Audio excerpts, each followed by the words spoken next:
I'm talking here of multi-governance.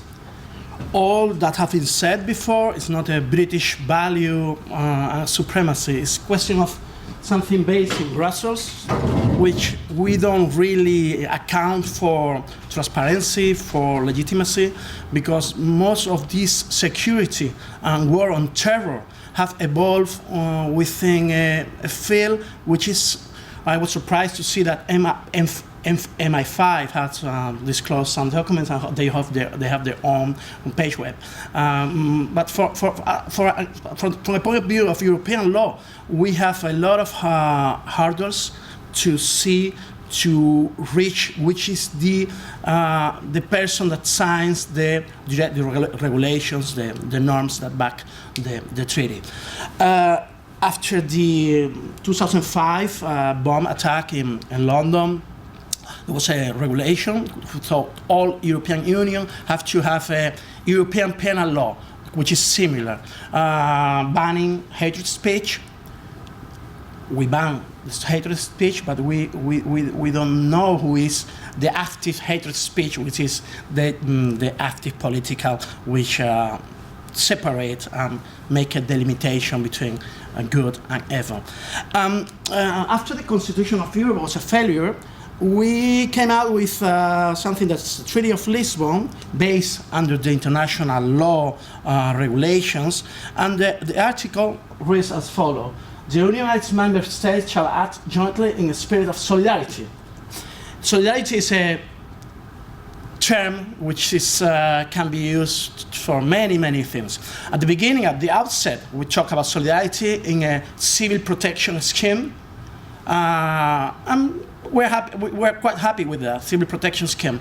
But down the road, the civil protection scheme had this guise in something more utilitarian for the war anti-terrorism.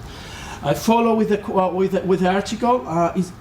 If a member state is the object of terrorist attack or the victim of natural or man-made disaster, we are mixing apples and peaches here, because I mean, because you have a long venue in the fight against terror with measures that they are conceived to fight terror, but if you are starting to mix, everything gets a little bit diluted, a little bit diffuse, because we're starting to create this gray zone where you don't know if you are applying the good resources, and specifically if you are backed by democracy values.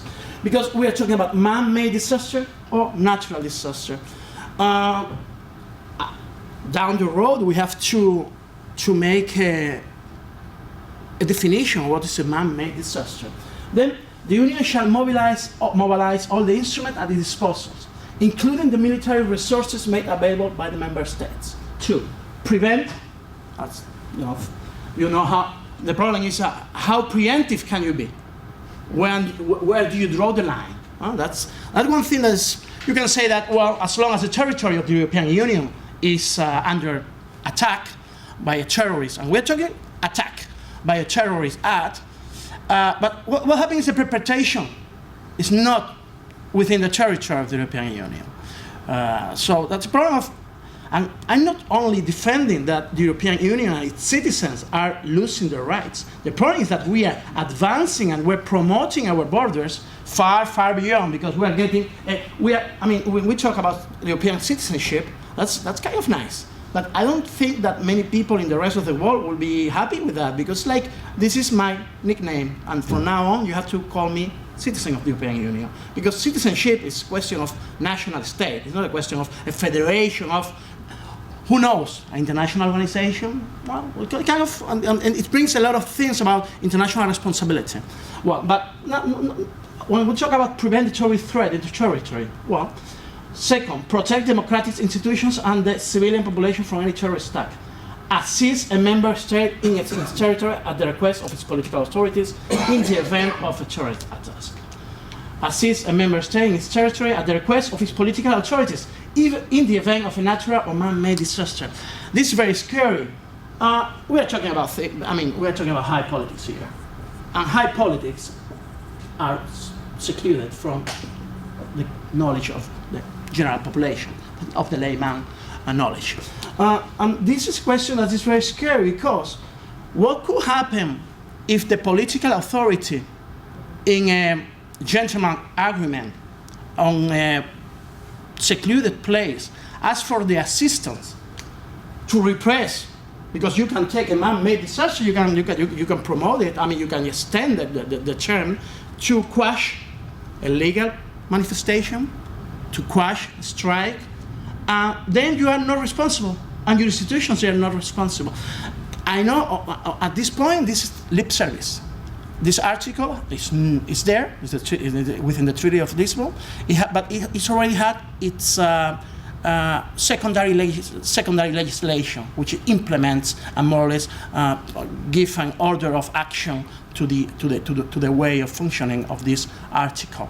But it exists. I mean, it's not lip service. It could be employed for many things that we might see in my next sentence. Should a member state be the origin for terrorist attack or the victim of lateral disaster, the other member state shall assist at the request of politics, the other member state shall coordinate between themselves in the Council. The arrangement for the implementation by the Union of the Solidarity Clause shall be defined by decision, which is already taken. And then the European Council shall regularly assess the threat facing the Union in order to enable the Union and its member states to take effective action. Well, here we talk about defense policy, but down in the decision, they didn't want to use this defense policy, because defense policy have to do with military. So they decided that this article shouldn't be defense. Shouldn't have implications in the defense. Yeah, let's see.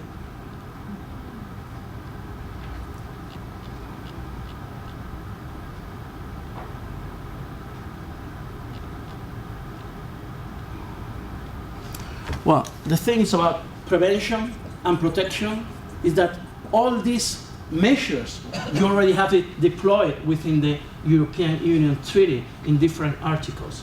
When we talk about protection, there is a protection within the Ministry of Catherine Ashton, former representative of the Exterior Service of the European Union. They have the cells to define where the problems lay in the future.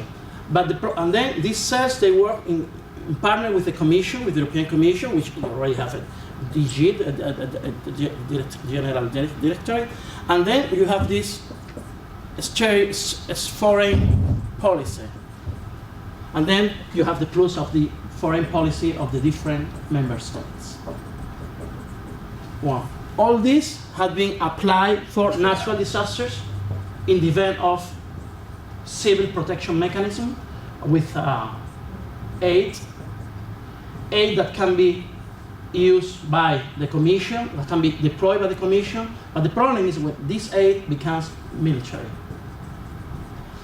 In the event of natural disaster like flooding, you can remember this Europe is very small, so when flooding is in Austria, flood comes to Slovenia, comes to Romania, so flooding can get spread out.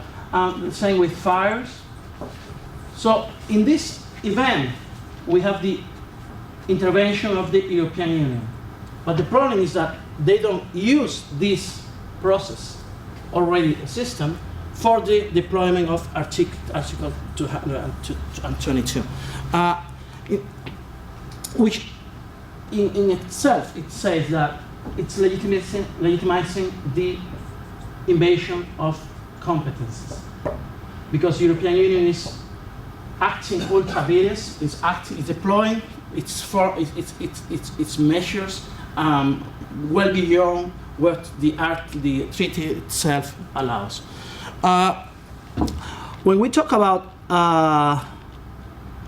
terrorism, this is the Council decision of the arrangement for the implementation by the Union of the Solidarity Clause, which it reads the same. And then we have a definition of what is a catastrophe, and of course, all these definitions, they have an open nature. I mean, the definition is almost a open box where you can more or less put everything that you need to. Article 4.1 reads, in the event of a disaster or terrorist attack, the affected member state may invoke the solidarity clause if, after having explored the possibilities offered by existing means and tools at national and union level. It's again, I mean, if you have already, you have exploited your opportunities, it's like, a third strike. I mean, why should you be needing another opportunity? It considers that, and this is law, I mean, this is the regulation that implements the Article 222. It considers that the crisis clearly overwhelms, and this is again, we all know that the state is not an end in itself, and it cannot comply to all the needs of its inhabitants.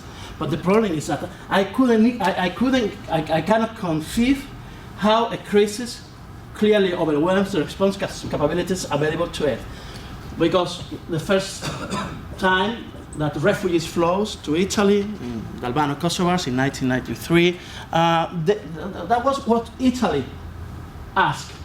I need help because my capabilities, they are overwhelmed. Well, but they didn't get much. They didn't get much help in that time, and now it's not only that Italy is seeking for help, but it's not obviously seeking for this article.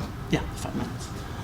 So it kind of repeating things, trying to make the European citizen more secure, but there are many ways that, and then there is always reference to this open nature terms, like, what is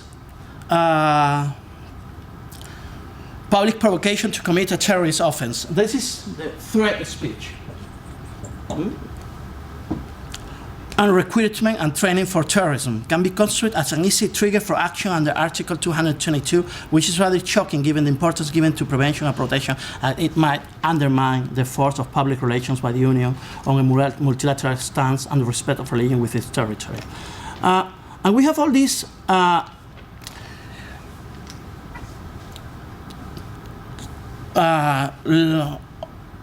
sub-organization, because the problem with the European Union is that when they cannot comply with one thing, they create a little minion. And this little minion do their dirty job. And there's no accountability. It's a question of making different prawns, and these prawns, they are not legal entities. And it happened with Frontex. Frontex is within the action of security, but only for illegal migrants and to push asylum seekers far away from the frontiers. What happens if Frontex wants to charter a plane to dispose of these illegal migrants? Well, no state, no carrier, no national carrier will work for Frontex. It's bad business. Because people will, State Watch will announce it, and it's not good for business. It is good for business as long as they don't know. But when they know, it's like, oh, we have to open a new secondary subsidiarity carrier. But instead, Frontex, what they do is, okay, don't worry, nobody wants to do business with us. We do business ourselves. We commission carriers that are willing to offer their services. The problem with Frontex is that it's operating in a capacity which is going beyond and with no real control, because control can be made, the European Court of Human Rights, the Court of Luxembourg, but this is always a slow response. The damage is done, because all this sparks what? More radicalism, because this shouldn't start up from the beginning. This shouldn't have been allowed. And the problem with this article is that concepts like Emergency Response Coordination Center, Solidarity European Fund, is just much of these structures, they don't have a real power. The real power is in Frontex, in Europol, and in the ministry, because the problem is that the European Union has no interest in having a solidarity ministry, let alone economic ministry. That's why they have the problems that we have. But the problem is that we don't conceive a ministry of solidarity, but instead we rely on this policy, this surveillance, this enforcing little company, little minions that they work for the security of the European Union. The problem is it's a short-term vision of security, because it's just a question of elite and a question of, in the process, the Commission, the European Commission is losing strength, and the strength is regained by the national ministry. And when I mean the national ministry, of course, I refer to the Interior Ministry, the Home Secretary of the Interior Ministry, and losing ground, the Ministry of Foreign Affairs. So the European Union, what is proving is that it's failing completely in the fight against terrorism, in the fight against threats. And I'm finishing now. And the problem is that out of 28 states, the big ones are the ones who have still retained sovereignty, and there are most of the other states, they are just on a train, just carrying people on a track, which is slowing down an open process of democratization. Thank you very much for your attention. Thank you. Right, so before you all die from absolute horror and depression, where we're at. Okay, now 3 incredibly good papers, and we know what links them, horror and horrors. So I invite questions from the audience.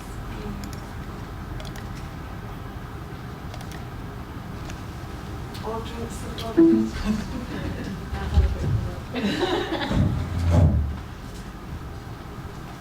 I don't really have a question, but I did find it interesting in your paper. Can you hear it back? No, not particularly well. Yeah. Sorry, I didn't see this comes up, so I just started talking. I found it really interesting in your paper. Wait, I think I wrote it down somewhere. The quotes you had from these two Muslim blokes, they were very much using the same language that the government uses. They were saying they shouldn't be policing moderate Muslims, or they shouldn't criminalize all of us, just some Muslims. So I thought, I don't know, I just thought that was, amusing is not the right word because it's kind of horrible, but just the self-policing and the kind of absorption of the official narrative from the people who are subjected to it. Yeah, I think just to comment on that, I wouldn't say it's an absorption of the narrative. It's not complicated. I think there are different responses from different people, and also different people's responses are quite inconsistent. So the same people who were very resistant to various ideas, who seemed to be quite outspoken and say, well, I'm not going to stop talking about this, that, and the other, and I'm going to express my views. We're also people who are changing and modifying their behaviours.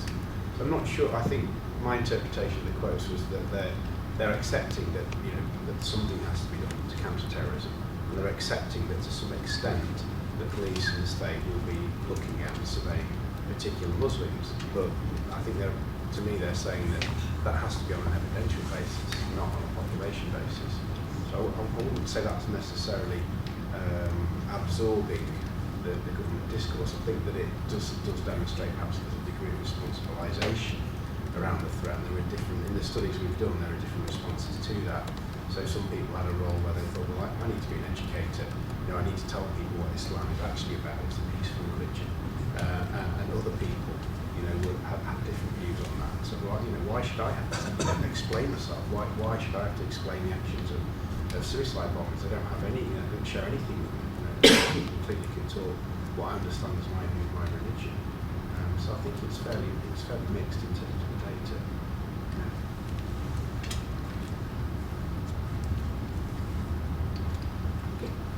Hi, thank you.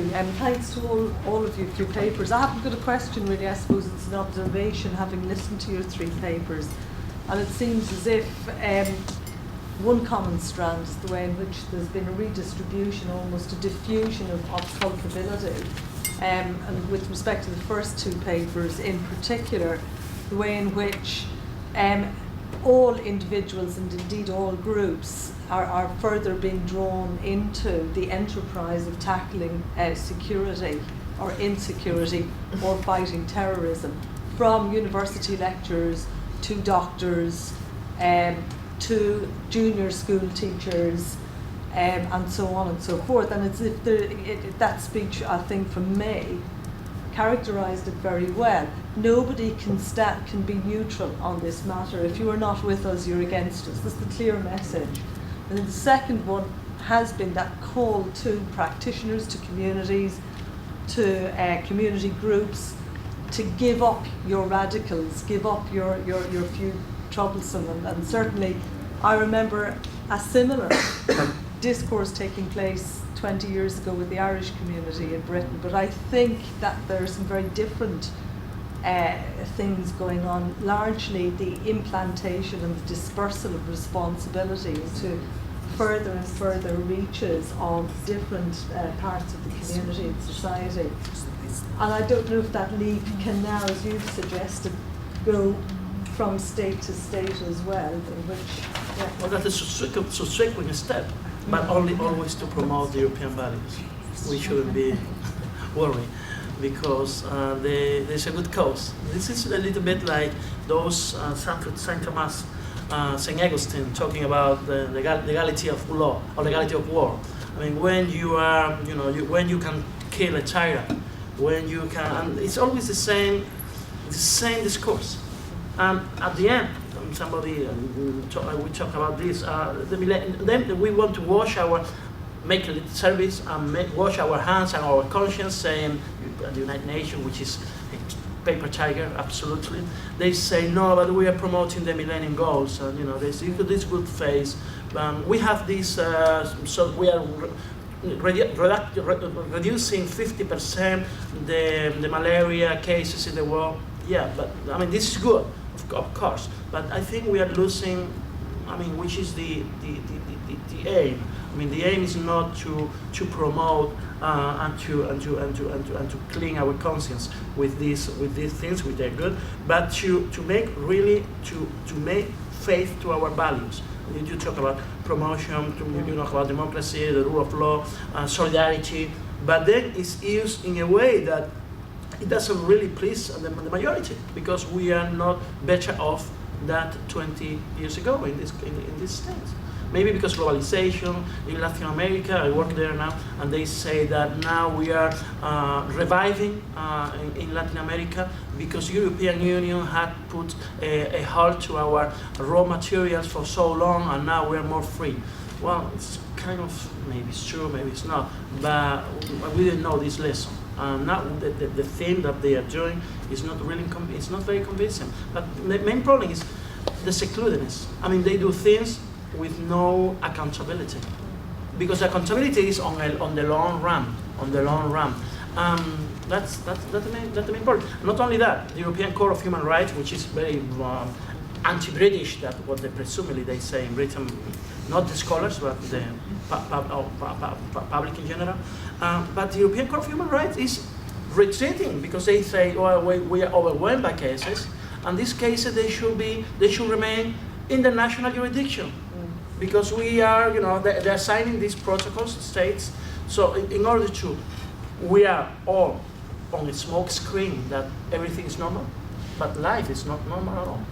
And then we suddenly we wake up of a bad dream, of a sick dream, that we understand that there were disappearance flights and abductions flights in Europe for 10 years in the fight against terrorism, and we didn't know. So the same airport in Ibiza, working 24 hours, but for pleasure, and 2-3 hours at night for the hangovers and for the CIA minions. And the European Parliament didn't say a word about all this.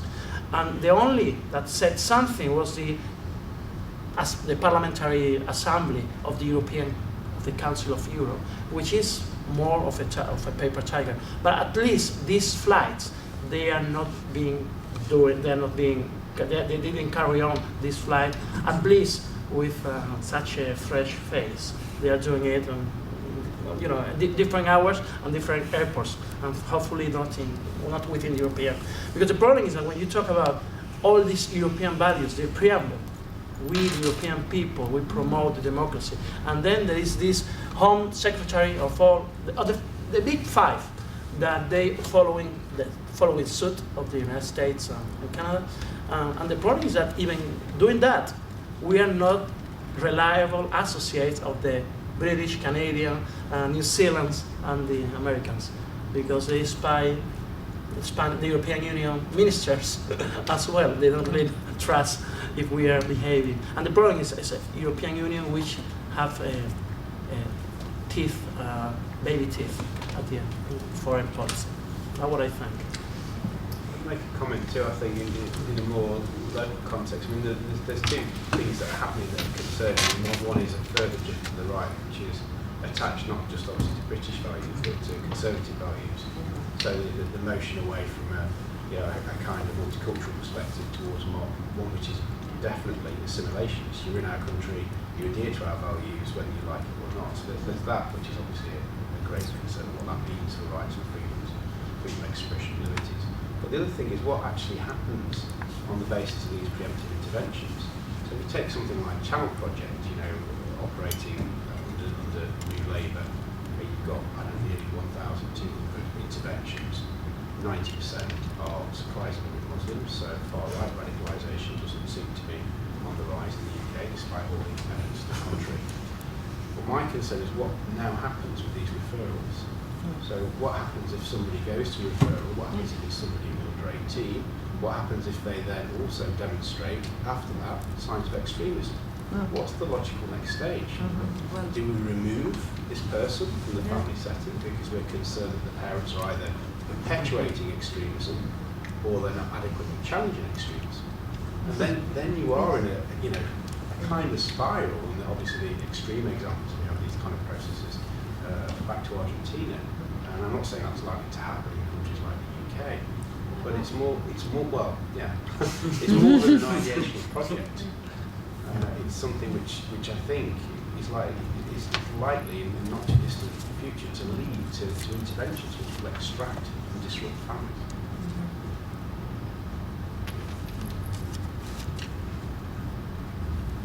Sorry, that's not uplifting again, is it?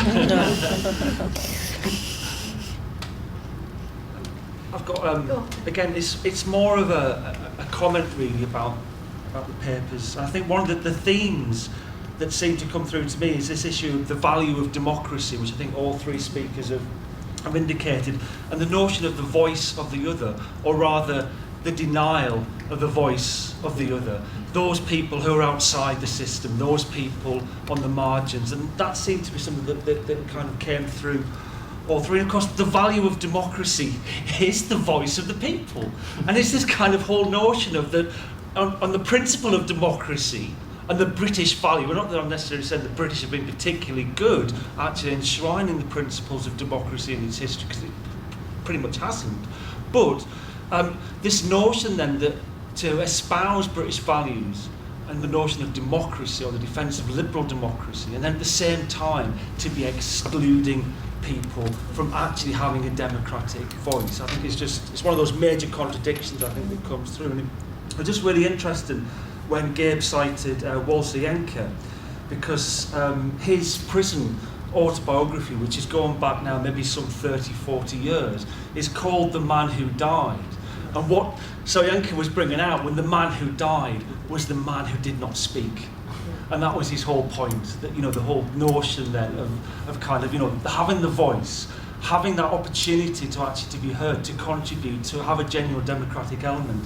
And just some of the things that Alma was saying in particular made me think this has kind of got Orwellian overtones. No wonder we're getting a bit depressed, because we're kind of facing 1984 kind of issues here of thought police. because no longer is it good enough that we simply just conform and we do not go out there and actually protest, but we actually have to believe in the system. We actually have to believe and be seen to believe. And that's, of course, the whole point of the kind of 1984 interrogation of Winston Smith by O'Brien. In the end, he had to make Winston Smith believe in Big Brother, and that seemed to be one of the kind of issues. And just that whole notion then of, you know, it's not just about actually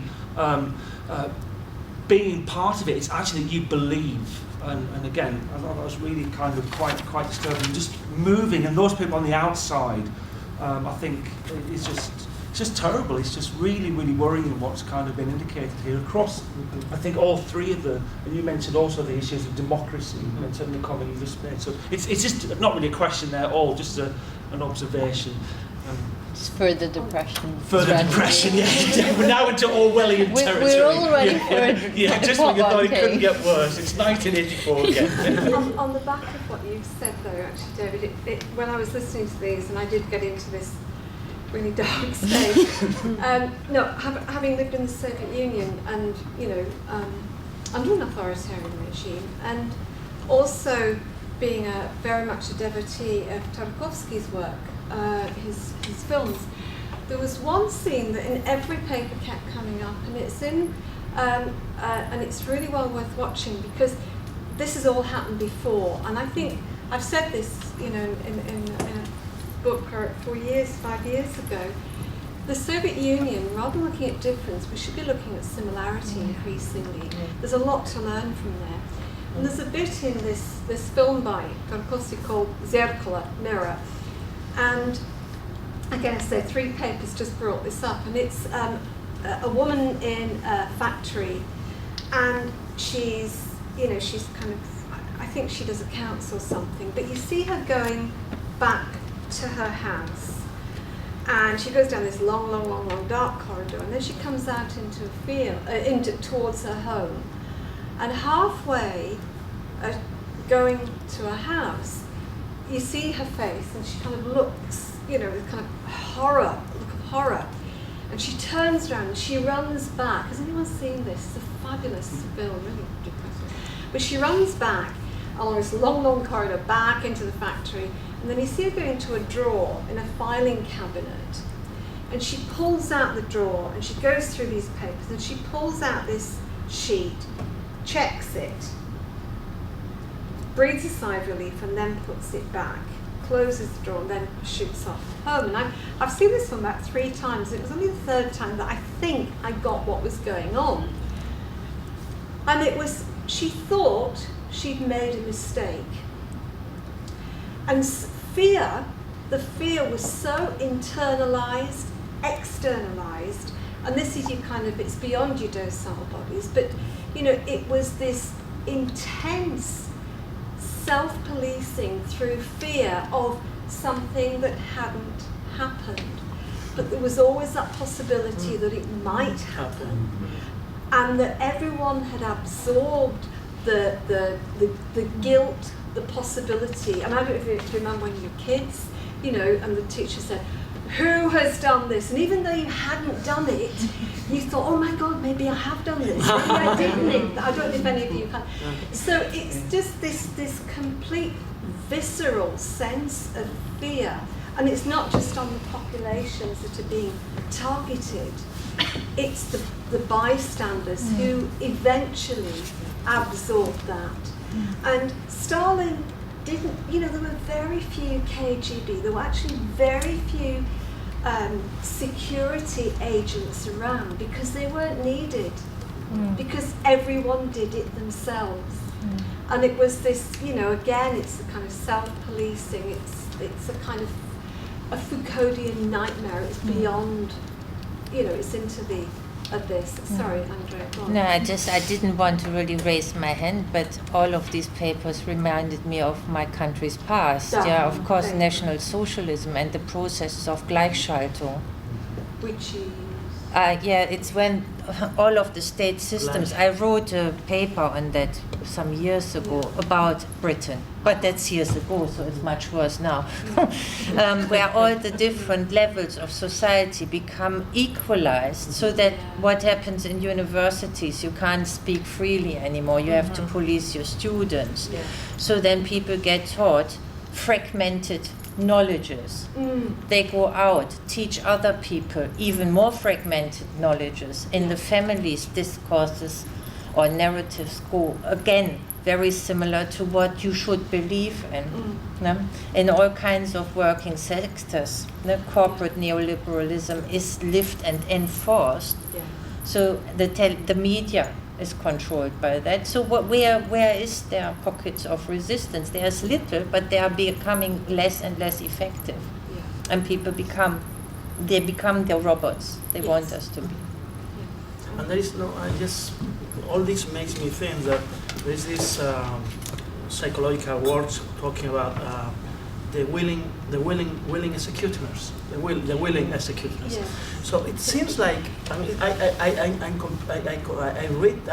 my experience is that everywhere in the world you have 40. It's a process. I don't know if it's a natural law, which is because you have a lot of willing executioners, and at the end it's like 49% of the population can become willing executors, willing participants in the repression of another 50%. It kind of, I don't know if this has something biological on this, and it's like the bipartidarism. And when the economy gets in dire straits, the problem is that everything has to get more extreme.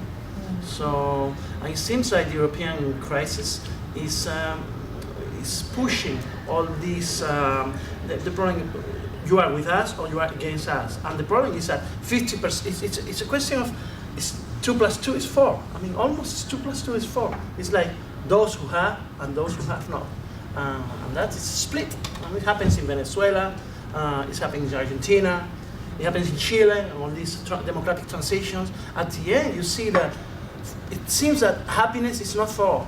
It's very, very well divided between some, and they are all that. Maybe they are resentful. They are the one that they don't have against the one that have. That's in Latin America happening now with all these ideological movements, and they have this a strong opposition, which is really strong, and is stung by the foreign policy of other countries, of course. And if you get enough of that kind of notion of what Sartre called bad faith, which and Stan Cohen used that such great effect in states now, you get the Orwellian 2 + 2 = 5. Absolutely.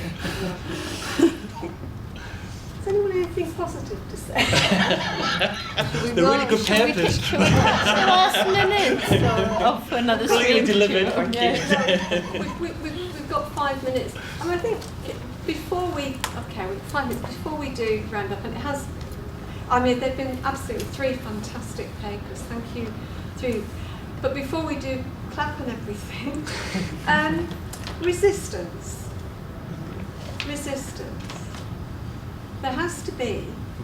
I don't believe that there isn't.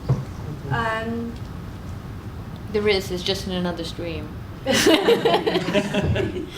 But where is resistance? What is resistance? And my question, again, with the us and them you were mentioning, I don't even know who the us is, never mind who the them is. So the big question for me is, first of all, what are we resisting and how do we resist? You know, I sound a bit of... I've just read a really good book actually, just on the airport here. Exactly as I do, generally walking around airport. But it's Communist values. Communist Tendencies by Jeff Shantz, which is basically a new form of, it's actually got a lot of overtones of autonomous Marxism, Kropotkin, and so on and so forth. But it's a way of actually moving beyond this notion of communism and going back to the whole idea of common. And it's actually got also connections with the English great Democrats in terms of participant elements, Gerard Will Stanley, you know, the digger movement, you know, because they were all about the common people. Yes. And this notion of communism, although the Shant's book actually brings it out very much back to Kropotkin, is all about how we resist. And how we resist in terms of what they describe as spaces and crevices and cracks within the system. And actually we resist ourselves. And there's another argument which has been made that we actually pretend that we've already won. And we actually approach things, we approach things rather than actually with that defeatist attitude. We approach it as actually, the arguments will win. I'm convinced of that. I'm convinced that the critical criminological arguments, in terms of their theoretical coherence, are very, very strong and will actually be, if there is a democratic forum, we'll actually have a very, very good chance of actually making people sit down and actually listen, and if there is a general democratic element. But for us to continue to believe that, for us to continue to actually argue what we argue, to make these critiques as individuals, as well as being embroiled as, I think, broader collective resistance, which is perhaps what you're also kind of pointing to, Paddy. But I think we could do it on kind of an individual level, and by actually by ourselves engaging with these debates, by ourselves. Niels Christie is an example. Niels would be the illustration of that. As would someone like Barbara Hudson. Absolutely. You know, people already mentioned Barbara's work. But people like that who actually epitomise these kind of arguments. Just this notion of communism. And when actually I bumped into Alma at the airport in Manchester, and she when thought you say bumped, you mean saved from going to the wrong gate. Yes, I saved from going to the wrong gate. Thanks, Alma. But actually, I showed her the book, and she said, "Oh, is that just a pun on communism?" No, it's commonism on the common people. The historian Peter, and I get his name wrong, Linebar, the one who wrote Albium's Fatal Tree. Yeah. He's just written a book which came out early this year, which goes back to the 16th century and goes back to that notion of Winstanley. It goes back to that common argument. It was actually against the enclosure of land and taking the common land. And for those who are familiar with the diggers and Winstanley, what they did was they went down and they actually reclaimed the land. They were crushed, but they survived between 1649 to 51. They were able to have a diggers movement, the first form of socialism in the UK, a genuinely participating democratic movement, and that is communism. And I think it's a good way of thinking through issues of resistance. Sorry if that ends up... Wonderful. It's a fantastic way to end. And thank you to our three speakers who've really got us thinking about how. Yeah. Okay, thank you.